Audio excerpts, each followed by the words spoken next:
Hello everyone. Our topic for today is how stress affects your relationships.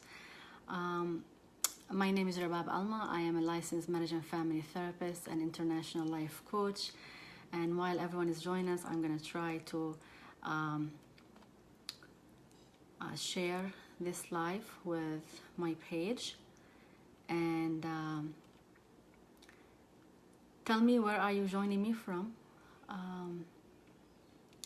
I would love to hear from you. Okay, I shared it on my page.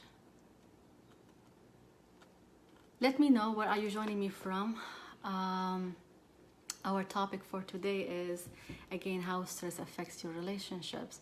And I see a lot of clients in my practice and online talking about different kind of problems in their lives, but they don't mention stress. And I think it's important to point out the main problem, the main issue, which is the stress in our lives. So we have a lot of hassles in our lives, usually like work, home, children, studying, chores, bills, doctor appointments, running around, taking kids to activities, volunteering here, attending that meeting, and coming from here, going there. So there are always these stressors in our lives that it's really straining our relationships. And a lot of research has been done recently about or around achieving that balance, work-life balance. And it can be tricky and challenging at some time. So when we are stressed, when people are stressed out, they are, some of them are withdrawn, distracted, they are less affectionate. So people don't want to talk to anyone, leave me alone. So that will alienate the partners, husbands and wives, will alienate the family members. People withdraw, people don't give as much affection, and also who wants to be around someone who is acting badly or having an attitude. So this will actually increase the gap among partners or family members. And then by time, if we don't really pay attention to that, then this will actually increase the gap between the partners. And instead of having a we, then we'll have two separate lives. And then people really are not really involved with each other's lives. Everyone is so sucked in, absorbed with their stress, work, running around, their own responsibilities. So at some point, people, as they are living two parallel lives. So this is an important issue to think about or look into, because people, when they are stressed, they don't communicate. So sometimes people come into therapy and they're talking about communication issues. They used to have communication, good, healthy communication among themselves, but no longer are enjoying that. And they are looking for ways to improve communication, when the actual issue is managing stress and how to express yourself and communicate while you're stressed. There are some people who are affectionate and they exchange feelings and connection, but when they're stressed, they are less affectionate. They're withdrawn, as I said. So then they come in complaining about less affection in their relationships. However, the issue is, again, stress and managing stress. So how do we go about that? First, we want to look at ourselves and see, how do we react when we are stressed out? Do we project our stress on others and try to blame them and be angry and act out? Or do we turn to be numb and withdrawn and we don't communicate? I think it's very helpful for people to start communicating while stressed, seeking support, talking what's going on out with their spouse, having this time that each one is supportive to the other. It's important to have that time to feel that you are one and you're sharing your worries, your stressors with your spouse, and from a perspective of vulnerability or what's going on, or I need your support. In this case, then you are dealing with it together instead of dealing it on your own, with it on your own. When people are able to communicate while they're stressed out, then their connection will grow stronger. They are a team. They support each other. They help each other. They are patient with each other. They don't give an attitude. They don't project what's going on the other. They are actually telling the other person, verbally and non-verbally, that we are a team and we want to deal with that together. There are ways to manage stress, and I will mention some of it now. We want to set a leisure time for ourselves, alone and with our partner. We want to have something, we want to have some joy, some happiness every single day, whatever makes you happy. Some people like to watch a comedy video. Some people like to watch a TV show. Some people like to watch sports, whatever it is, listening to music, meditate, whatever it is that brings joy to yourself. It's important to assign certain time every day to do that activity. And don't lose your sense of humor.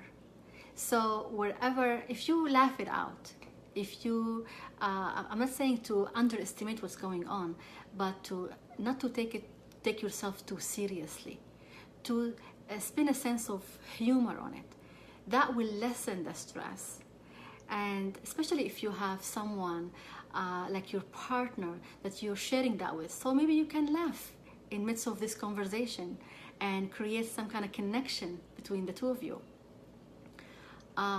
Another way of conquering stress is maybe not to commit yourself, not to overcommit yourself. So we need to learn to say no. It's okay to say no. If you keep saying yes and you overwhelm yourself, that's going to affect your mental health and your relationship with others and within your family. So you might want to say no, or you might want to postpone some activities to later on. Whatever you do, put your mental health first. It is important, and it's important to keep your sanity and your relationships. The most important relationships with in your life is with your family, your spouse, your children. It's very important to keep that balance. You want to also set your priorities. So you want to prioritize your tasks. There are some tasks, they are important tasks. Some of them are urgent. Some of them are important but not urgent. They can wait. Like, you need to take care of it. But like, for instance, you need to submit that assignment, but you have a month to submit it. So it is important, but it is not urgent now. However, you have a pain in your ear. This is important and urgent because you are in pain, so you need to go and attend to it right away. So we need to prioritize our task and see what's important, what's urgent, what's not important, and what can wait. Based on that, you can manage your time and your stress more efficiently.